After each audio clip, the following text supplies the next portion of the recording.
وَلِلَّهِ الْأَسْمَاءُ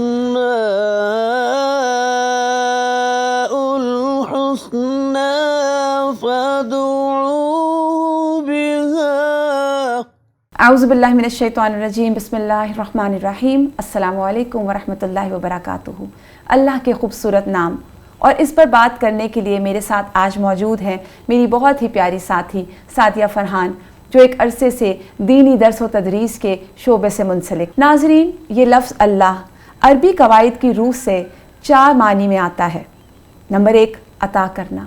اللہ رب العالمین جو تمام مخلوق کو عطا کر رہا ہے، کرنے والا ہے، جب سے یہ دنیا بنی ہے تب سے دے رہا ہے، اور جب تک رہے گی تب تک دے گا، اور اس کی عطا اس کے بعد بھی مکمل نہیں ہوگی۔ اس کے بعد حیران ہونا، یعنی اللہ سبحانہ و تعالیٰ کی شان میں ہم جتنا غور و فکر کرتے ہیں، انسان جتنا اس کے اندر اپنا آپ کو کھپا دے، اللہ کو پا نہیں سکتا، کیونکہ اللہ سبحانہ و تعالیٰ کی ذات تو لامحدود ہے، وہ محدود میں کیسے سمائے گی۔ اور پھر اس کے بعد سکون دینا۔ اللہ سبحانہ تعالیٰ کی ذات دلوں کو سکون بخشنے والی ہے، روحوں کو سکون بخشنے والی ہے، چین اور اطمینان عطا کرنے والی ہے۔ اور ناظرین، اس کی مثال ہم اس طرح لیتے ہیں کہ ایک بادشاہ ایک طرف ہے، پوری قوم ایک طرف ہے، اور حضرت ابراہیم ایک طرف ہیں، اور مطمئن ہو کے آگ میں اتر جاتے ہیں۔ یہ اطمینان کس نے دیا؟ اللہ رب العالمین نے۔ تو اللہ اطمینان دینے والا ہے۔ اسی طرح ایک معنی جو اس کا ہم دیتے ہیں وہ ہے پناہ دینا، اور یہ بارہا اور کئی مواقع میں قرآن میں بھی ہم پڑھ چکے کہ کن کن موقعوں پر اللہ تعالیٰ نے کس کس طرح اپنے چنے ہوئے بندوں کو پناہ دی۔ غم سے پناہ، گھبراہٹ سے پناہ، خوف سے پناہ۔ عربی میں اللہ کا لفظ ان 4 معنیوں میں استعمال ہوتا ہے۔ ناظرین، جب کچھ نہیں تھا تب بھی اللہ تھا، جب کچھ نہیں ہوگا تب بھی اللہ ہوگا۔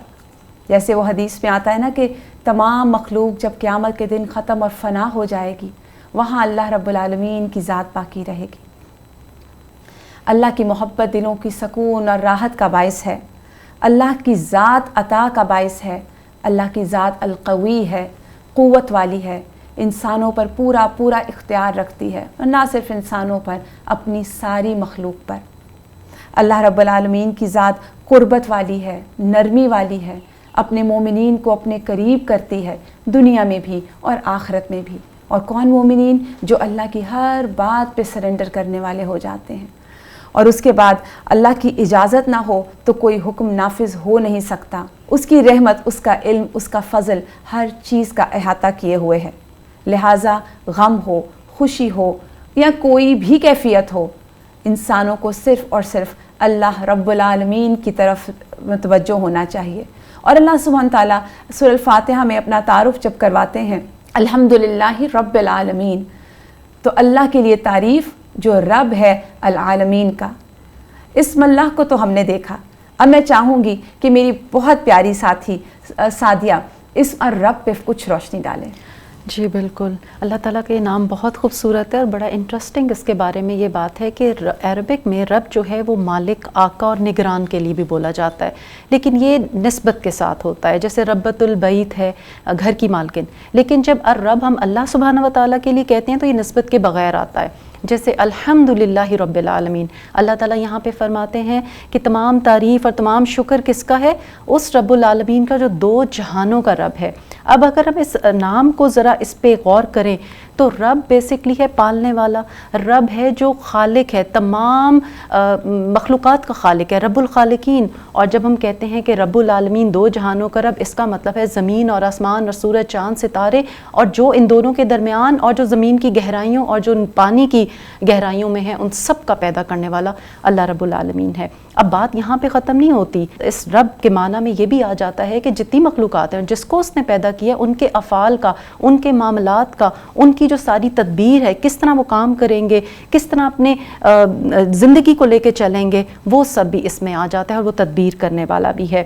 نہ اس کی تخلیق کو کوئی روک سکتا ہے، نہ اس کے فیصلوں میں کوئی انٹرفیرنس کر سکتا ہے، نہ اس کے اختیارات کو کوئی چیلنج کر سکتا ہے، نہ اس کی قدرت میں کوئی دخل دے سکتا ہے۔ یہ ہے رب العالمین۔ اور سبحان اللہ اگر ہم دیکھیں اللہ تعالیٰ کی ربوبیت عامہ کی میں ایک دو مثال آپ کو دیتی ہوں کہ ماں کے پیٹ میں ہم سمجھتے ہیں بچہ وہ ہے جو باہر پل رہا ہے، ماں کے پیٹ میں کون پال رہا ہے؟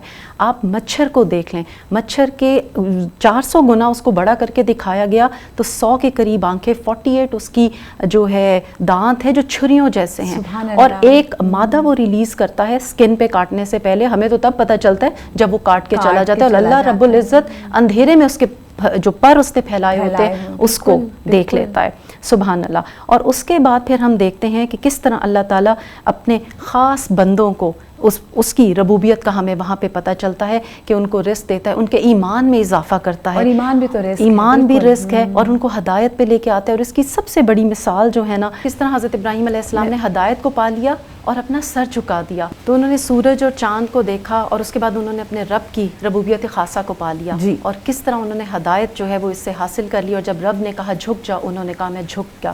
تبھی ہم دیکھیں ہم کہتے ہیں ربنا ربنا، اور رضیت باللہ ربا وبالاسلام دینا وبی محمد صلی اللہ علیہ وآلہ وسلم نبیہ۔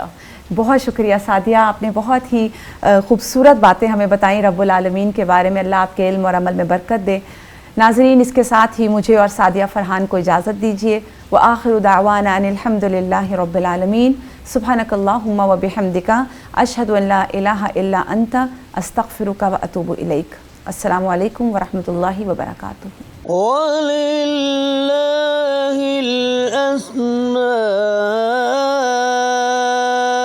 الْحُسْنَى فَادْعُوهُ بِهَا وَلِلَّهِ